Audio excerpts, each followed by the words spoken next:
We are going to have our next speaker, and I'm very excited to introduce him. This is, I'm going to talk a little bit about him first, and I'll call him up. Harry Miller, I met him at the World War II Experience Museum last July at their World War II reenactment. If you were in our lobby and you saw the concentration camp uniform, they host some very big events, and Harry was at one of them. One of the reasons I was there was because Beverly invited me, and she introduced me not only to Harry, but to Charlie, and she has so many great connections with a lot of our World War II vets. Where's Charlie?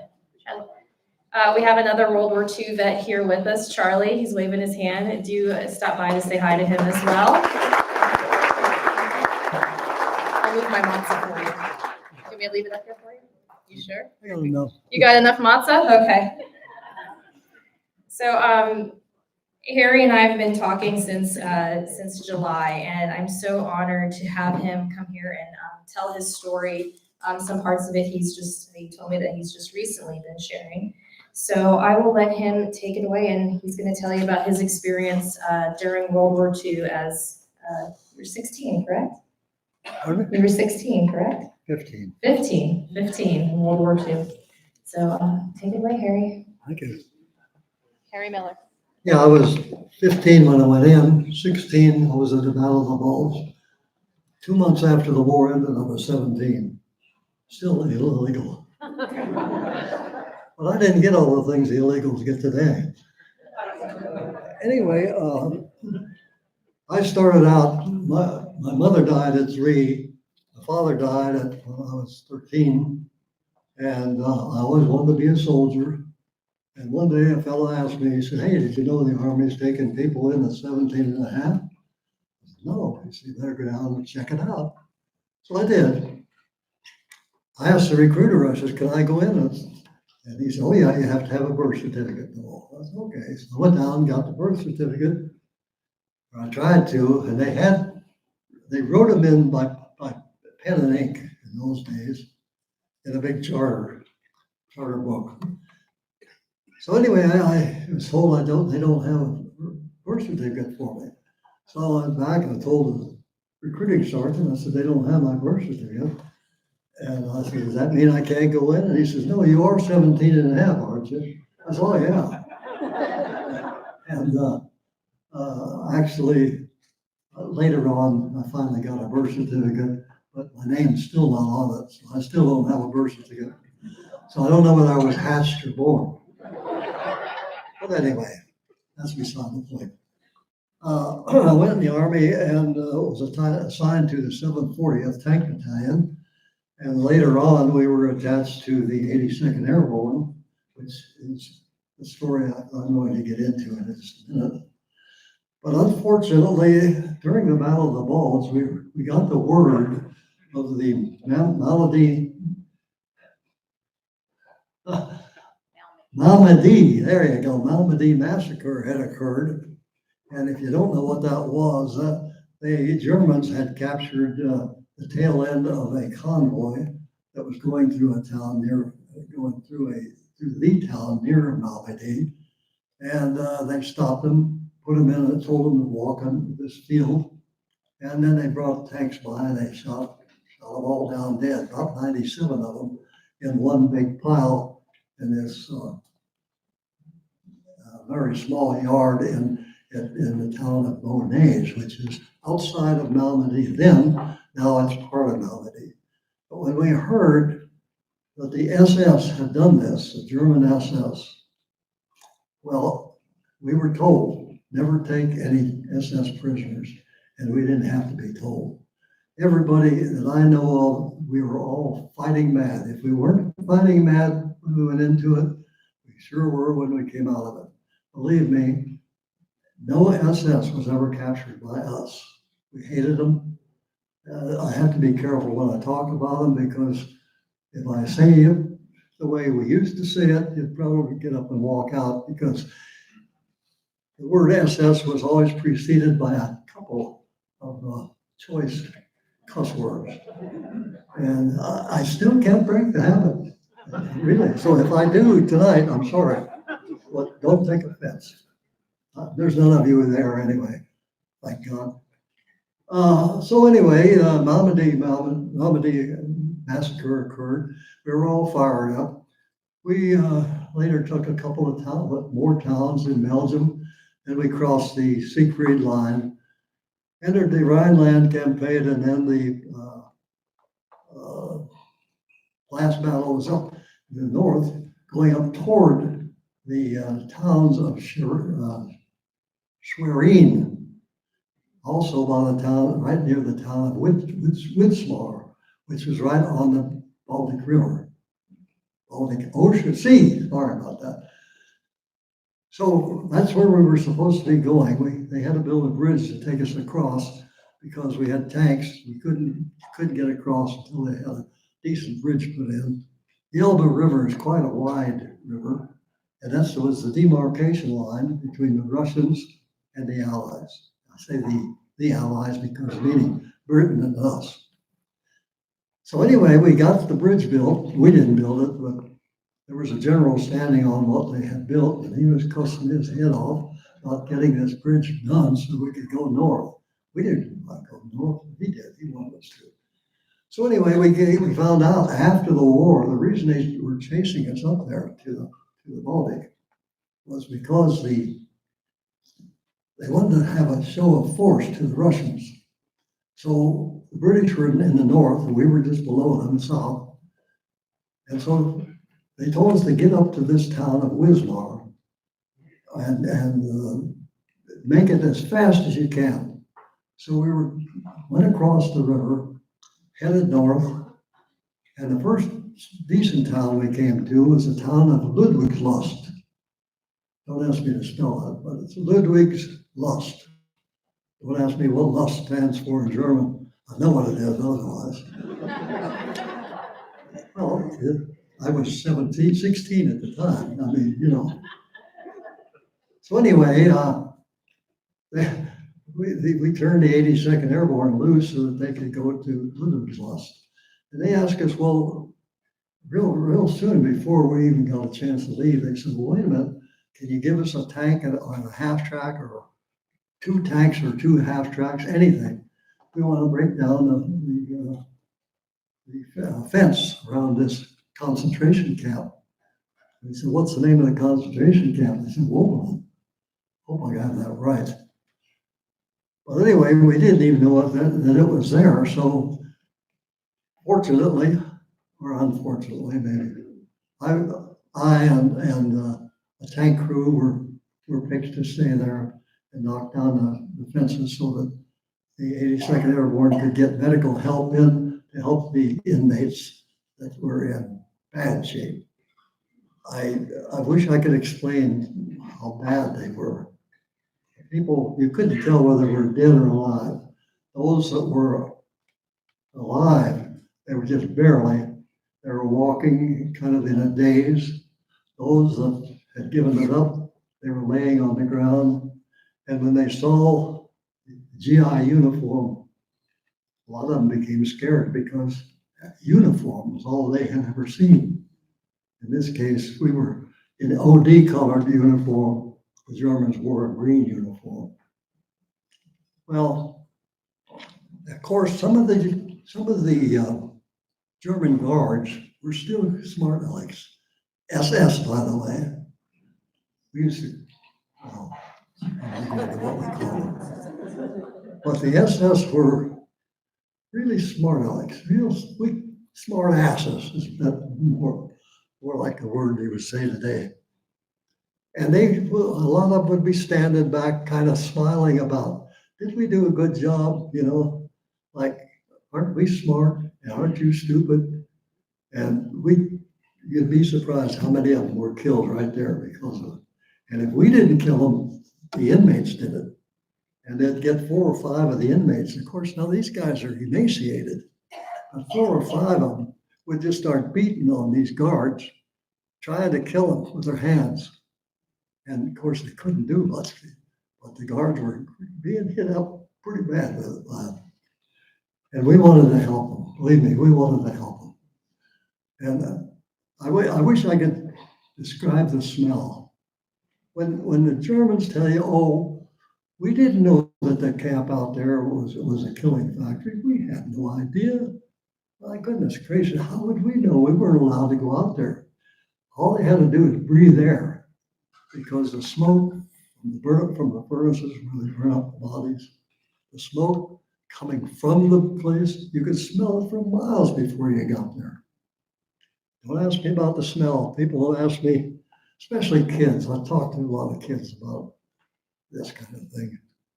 The kids will say, well, what was the smell? Can you describe it? And I said, well, the only way I can describe it is think of everything that you hate the smell of, put it together, and you still don't have it. I used to dream about the smell up until about 4 or 5 years ago. And I'll tell you, I'd wake up in a sweat and I'd look around, I'd sit up and I'd look around, how did that smell get in my bedroom? And then I'd realize it's over, lay down. I'd lay back down, try to go back to sleep. And I'd smell dead bodies at night. And God, if you've ever smelled a dead body, you know what I'm talking about. It's something that stays with you forever. So anyway, we knocked down the fences. Oh, by the way, we all got a radio call from our battalion commander. Just so happened I had a radio in the half track that I was in. And he said, what are you guys doing?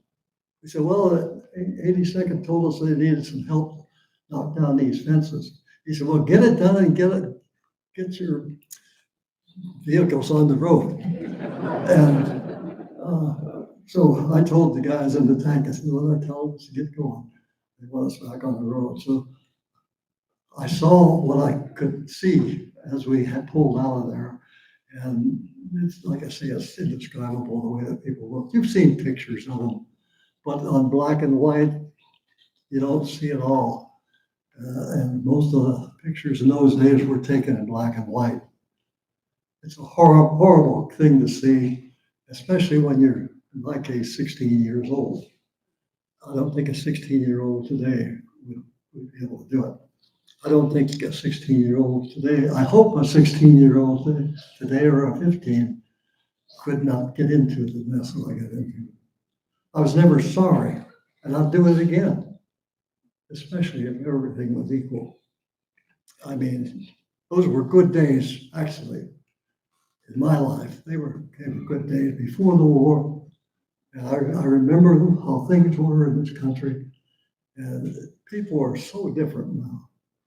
People, you know, I understand why the Jews feel the way they do, because they've been mistreated. I got a book.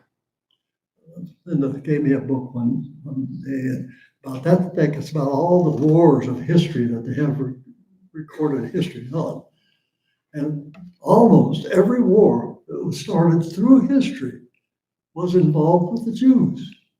People trying to kill Jews or get them out of their country or just kill them all off. And we haven't learned a damn thing since. Not one thing. And look at the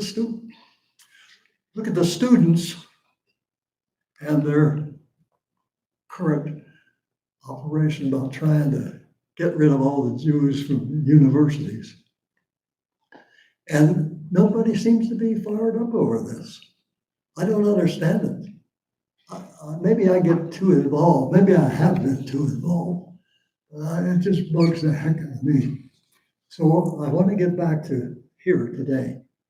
When I first saw that masterpiece, sculpture work out here in the lobby, I'll tell you what happened. One night they had advertised that they were going to have a dance here. All religions invited.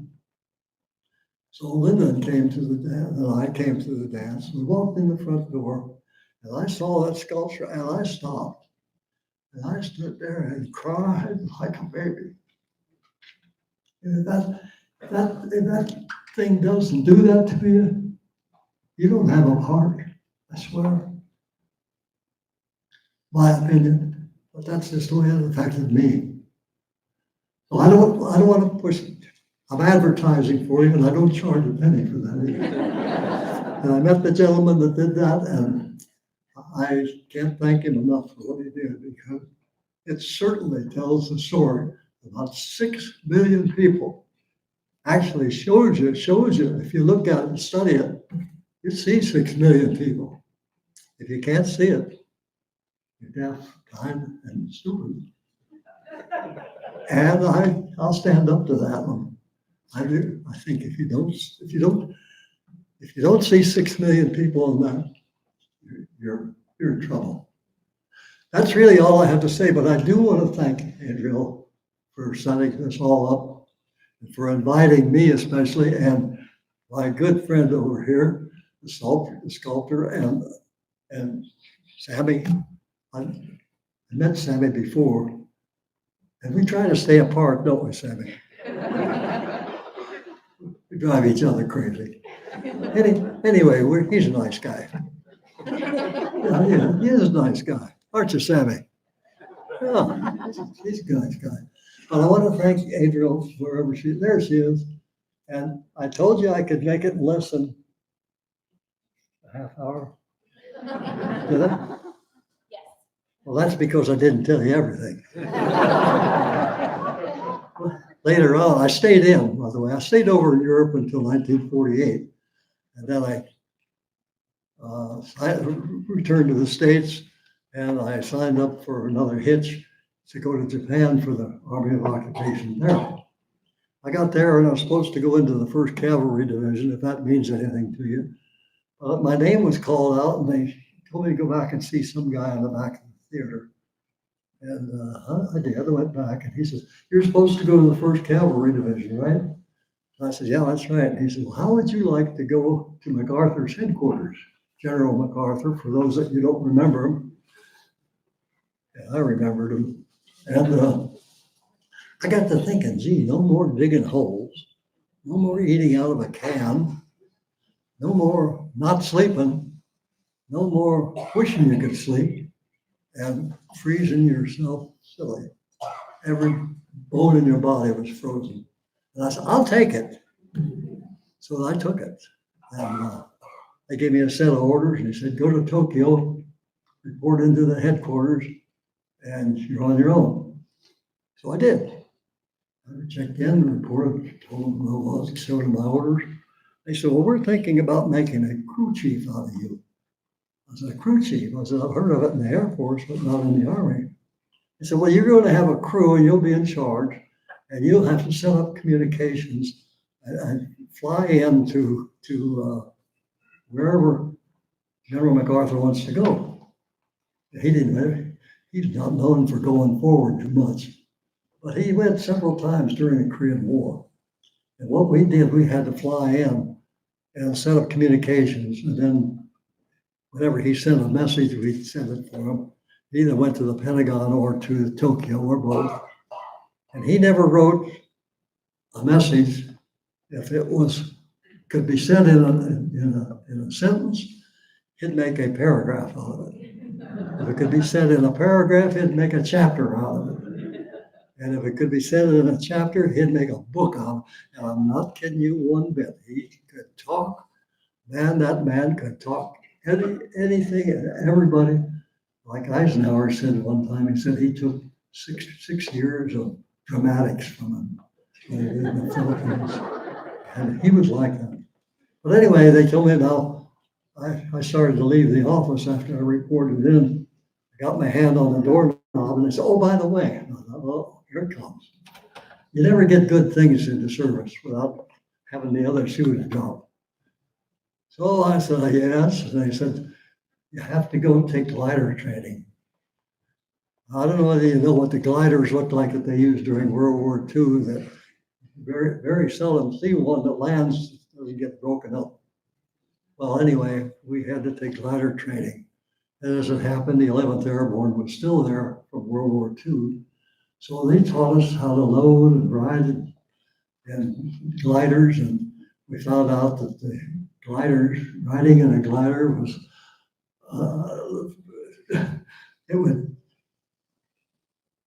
it was an instant cure to a lifetime of constipation. Best way I can put it. Best way I can put it. But then, of course, we said things a little differently in those days than we say nowadays. I probably shouldn't say those things in mixed company. But get used to it. If you have kids, you probably hear worse than that nowadays. Anyway, after Korea, he went home, I went home about the same time, and I went into another unit and I didn't like it, so I got out of that and I went home and joined the Air Force and finished my time, 22 years with the Air Force. And I went to Vietnam on two or three occasions. Anyway, Vietnam had just started in '74. I had to go over and get a shopping list of what they needed in the way of communications equipment for what they called their Air Force, which wasn't very much. So I got that and I came back to SAC headquarters, which was in Omaha. And they sent me again in 1965. This time they were talking about using B-52 bombers in Vietnam. And I had to get a lot of stuff involved with that, which at that time was classified. I don't know whether it still is, so I don't go into that too much. But anyway, that's my story. 3 wars, and I'm sick of wars, and I hope to God we never get into another one. And if we do, I hope to God we win it. And I hope to God I'm not involved in it.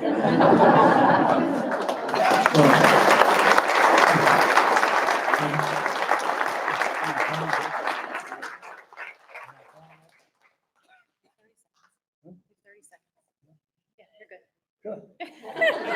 Thank you, Evan.